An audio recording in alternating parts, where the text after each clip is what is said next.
Days after India was degraded as partly free by the Freedom House report, Sweden-based V-Dem Institute has now classified India as an electoral autocracy.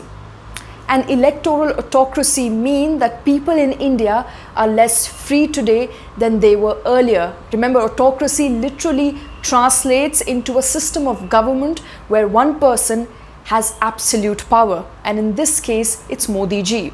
Autocracy is more or less like dictatorship. The report by V-Dem Institute says that India has restrictions on multiple aspects of democracy, such as freedom of speech and on societal groups or the pressure groups. The report that previously classified India as an electoral democracy has now said, and I quote, "The world's largest democracy turned into an electoral autocracy with a population of 1.37 billion citizens." Now, this comes just barely days after US-based Freedom House in its 2021 report downgraded India's status from a free country to a partly free country for the very first time in history. What does it really mean? Well, it means that there is rising violence and discriminatory policies affecting the minority population. The crackdown on expression of dissent by media, academics, civil society groups and protesters under the Narendra Modi government has increased. That people are being punished for speaking up, that there is misuse of laws on sedition, defamation and counter-terrorism to silence those who are critical of the government. In fact, the report says that India is becoming a censorship country as bad as Pakistan and worse than neighboring countries like Bangladesh and Nepal. This has specifically happened during the Modi regime.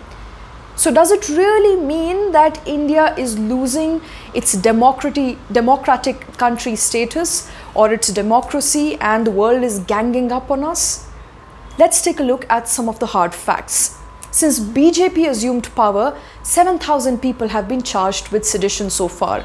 There has been a 72% increase in the number of arrests that have been made under the draconian Unlawful Activities Prevention Act or the Anti-Terrorism Law in 2019 as opposed to 2015.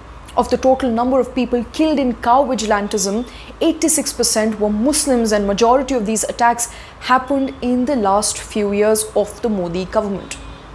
In fact, of the 53 people killed just last year in February of 2020 in Delhi riots, most of them were Muslims. Nearly 70% of the cases of internet shutdowns globally happened in India in 2022. Out of the 155 instances of internet disruptions, 109 were in India alone. Now, these are some of the figures that do not look very good at the face of it. Remember, India is the largest democracy in the world, and in a democracy, political power or control is exercised by the people, either directly or indirectly. A democratic country is one where you have the freedom to put forward your opinion without fear. You have the right to eat what you want, you have the right to express your opinion and choose the religion you want to practice without the fear of persecution. If the facts today are contrary and critical of India's democratic image, maybe it's time to acknowledge that not all is well.